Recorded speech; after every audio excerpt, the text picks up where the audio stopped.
Hey, in this video we are going to talk about inspiration and different ways to catch it. I have a lot of thoughts that I want to share to help you at the point of your creative journey that you're at. Let's start with the question, what even is inspiration? Google suggests several similar definitions. Number 1, the process of being mentally stimulated to do or feel something, especially to do something creative. Number 2, a feeling of enthusiasm you get from someone or something which gives you new and creative ideas. Third one, the process that takes place when somebody sees or hears something that causes them to have exciting new ideas or makes them want to create something, especially in art, music, or literature. Here's my interpretation: to be able to do something creative and to actually do it. In my opinion, inspiration and creativity are meaningless if they don't result in the creation of your own work, even if it's small and imperfect. Going back to your roots. How long ago did you leave your hometown? Or maybe you still live there? If so, do you remember how it looked like 10 years ago? How about finding an old disc of childhood photos and looking into the eyes of your little self? What would you like to say to your 10-year-old self today? What would a 10-year-old self you say to your present self? What was your favorite place to be? What memories do you have of it? People, places, emotions, mindset, analyze your past through the prism of these items.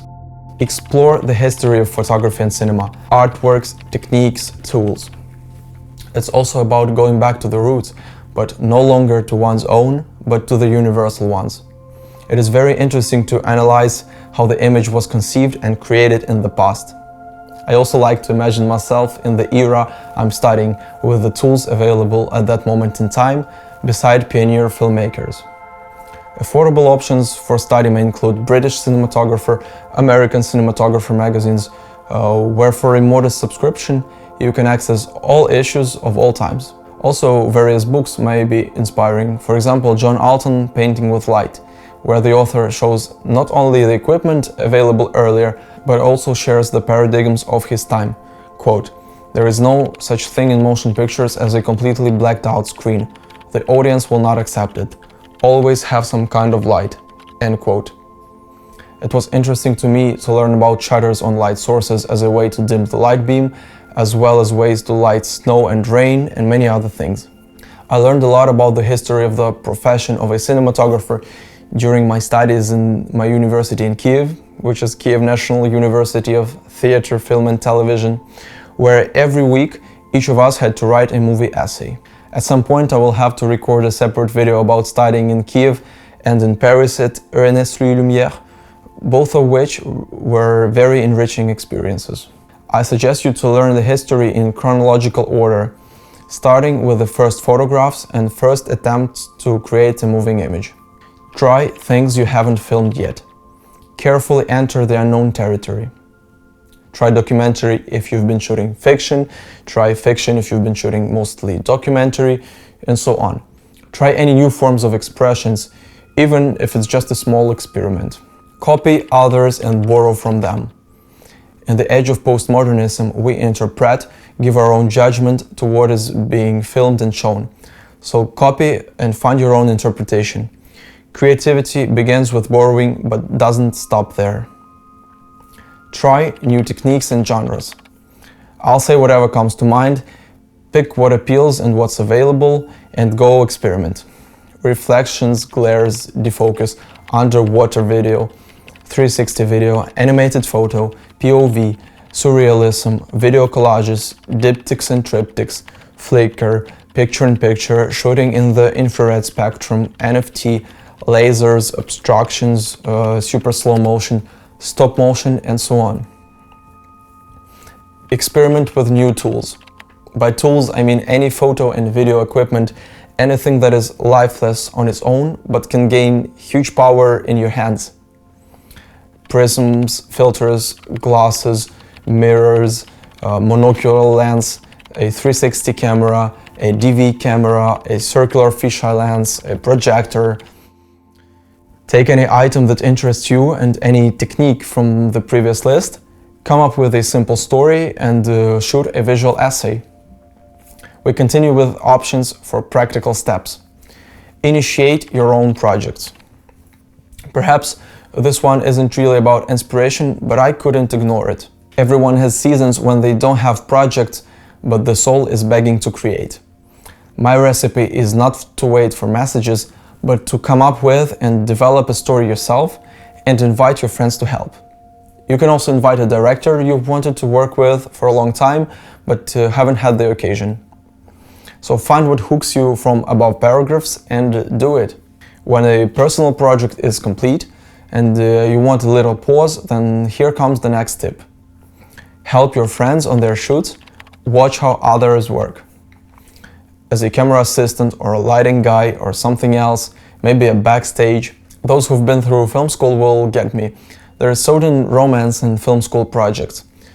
A shoot can last 16 hours, and other times you're here to help with lighting, but the sound guy is sick, and here you are helping with a shotgun mic that you're holding in your hands for the second time in your life. So help your friends with their projects. This will give you a new perspective and, of course, connections. This next idea is one you're definitely familiar with. Consume content consciously. Remove, eliminate, unsubscribe, delete, things we've all heard many times before, but which don't lose their importance. Clean up your digital world. It's just as satisfying as getting rid of junk in real life. Once we get rid of junk, we can fill ourselves up in a thoughtful, conscious way.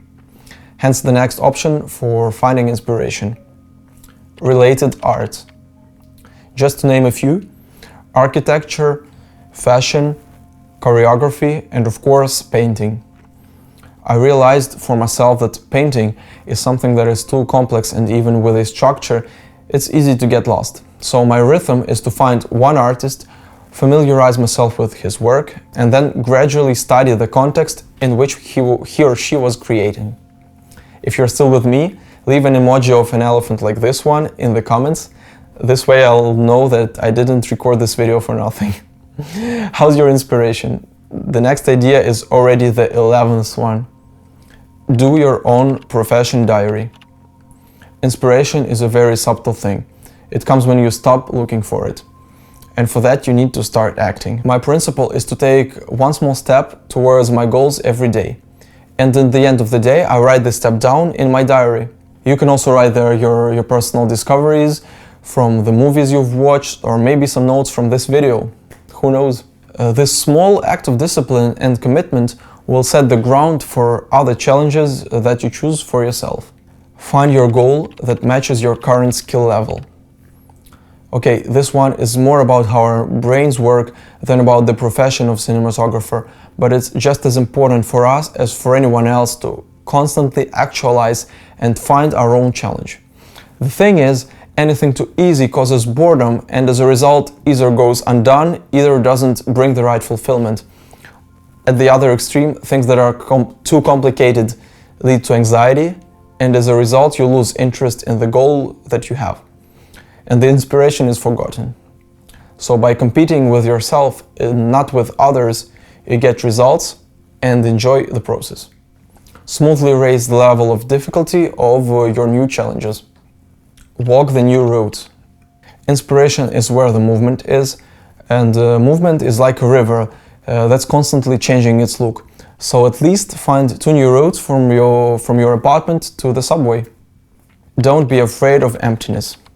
The world tells us that emptiness is obscene. You have to be constantly busy at work, with headphones in your ears and eyes in your phone, always running towards something and running away from something else at the same time. How about stopping and looking around? Am I where I want to be?